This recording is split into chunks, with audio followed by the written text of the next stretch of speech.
Zack, it is so wonderful to meet you. I'm so excited to talk about Rebel Moon with you today. Hi, Rachel.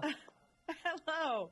So, something that I have noticed over the course of your career, like going all the way back to Dawn of the Dead, a theme that you seem very compelled by is this idea of finding your tribe, finding your family, as contentious as it may be, and then taking on an overwhelming God. I'm curious, what is it about that draws you back to explore it?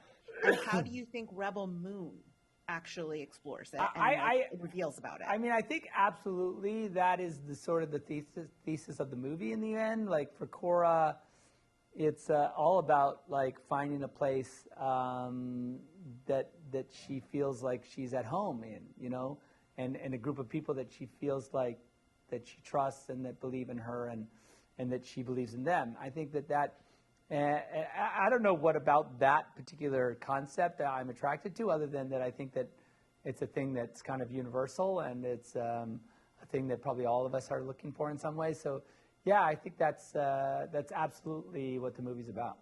One of the things I think is the most extraordinary about it is just the in-depth world building that you do, from the languages and the variety of people. I feel like you could do spin-off movies of like just people in that bar alone. You could do like 10 of them. But we also get like hints of queerness and gender nonconformity in that scene.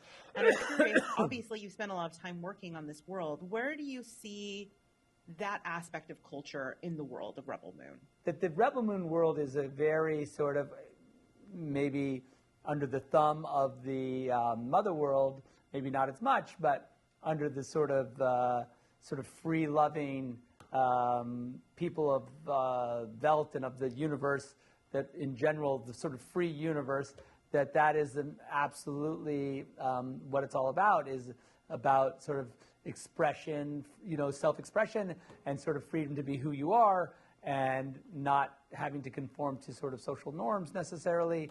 But I'm a huge advocate of that sort of point of view, and I think that that would be reflected in the sort of non-oppressed people of the universe, you know? Yeah, absolutely, absolutely. And I think, you know, we're always trying to like find ourselves in these worlds. So to see those kinds of elements represented is always really important. And yeah, it was an exciting moment in the film.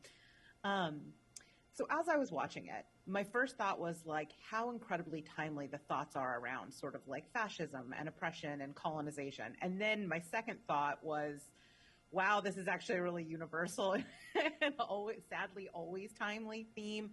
And especially bringing in sci-fi and fantasy and, myth, all of these things always come back to this same sort of core battle.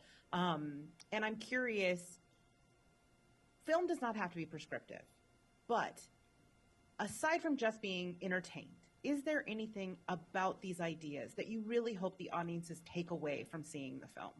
You know, freedom is tenacious, and it is, thank God, and I think it is the natural state of the sort of human creature to sort of express themselves,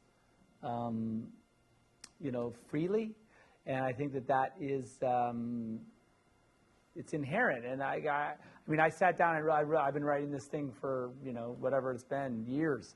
And so all the themes in the movie, and exactly as they're expressed, are ideas I have existed for years. So that's clearly the issues that we face in the world are not new.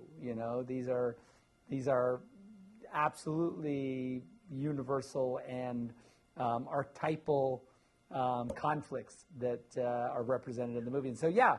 So, are there lessons to be learned? Only in the way that myth teaches us about ourselves. I think that is really,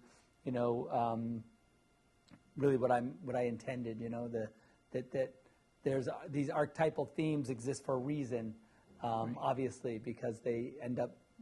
They're cyclical. Like we constantly vet them. If Joseph Campbell says something, we should probably take notice of it because he probably is onto it, something. Yeah. Absolutely. Freedom is tenacious. I'm getting a shirt made. That's the quote of the day.